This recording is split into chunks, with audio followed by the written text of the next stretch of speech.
अस्सलाम वालेकुम दोस्तों, आज की इस वीडियो में हम मेवों की इज़्ज़त पसंदी और मेहमान नवाजी के बारे में बताएंगे। मेव कौम तबन इज़्ज़त पसंद वाक़या हुई है। वो अपनी इज़्ज़त खुद करता और दूसरों को इज़्ज़त की निगाह से देखता है। इनमें आपस का मेल जोल भी बहुत मजबूत होता है, जिसका मुज़ाहरा शादी या गमी के मौके पर देखने में आता है। जब कोई आदमी बीमार होता है तो इसके पास पूरा गांव इकट्ठा हो जाता है, और जब कोई शादी या तकरीब होती है तो इस मौका पर पूरी बरादरी जमा होकर इस तकरीब या शादी के तमाम इंतज़ामात में शामिल होती है। इस तरह जब कोई आदमी मर जाता है तो इसके जनाजे में दूर दूर से बरादरी आकर शरीक होती है। मेवों की मेहमान नवाजी। मेवों में मेहमान नवाजी का जज्बा भी बेहद रासिख है। इनके यहाँ हुक्का पानी की इस्लाह बहुत मारूफ है। अगर किसी बंगला या बैठक पर हुक्का पानी मौजूद नहीं तो इसको बहुत बुरा समझा जाता है।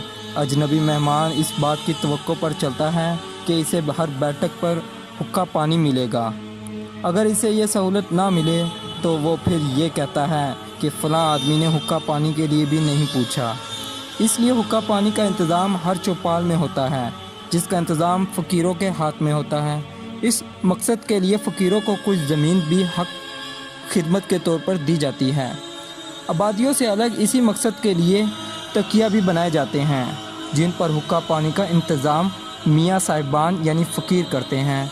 इस काम के लिए तकियों को ज़मीन वक्फ़ की जाती है और फ़कीरों को फसल पर भरोटा दिया जाता है, मालगुजारी पर रुपया दिया जाता है, अगर मांगने आए तो दाना दिया जाता है वगैरह।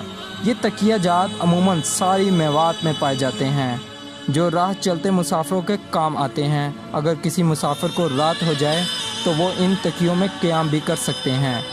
चौपालों पर हर जगह बड़ी बड़ी चारपाइयाँ ढले होते हैं, जिन पर कई कई आदमी सो सकते हैं। अजनबी मेहमान को खाना भी खिलाया जाता है, जिसे गांव का कोई आदमी भी खिला सकता है।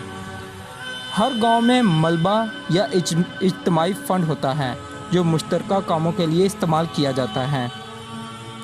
अगर कोई सरकारी मुलाजिम या बरादरी गांव में आए तो इसे मलबा फ़ंड से इसका ख़र्चा उठाया जाता है, या अगर गांव की तरफ से बरादरी में कहीं बैठक पाक या देन देनी है तो इसका खर्च भी इसी से किया जाता है। ये मलबा फ़ंड गांव के तमाम बाशिंदगान से वसूल किया जाता है, जो अमूमन माल गुजारी वसूल करने के वक़्त वसूल होता है।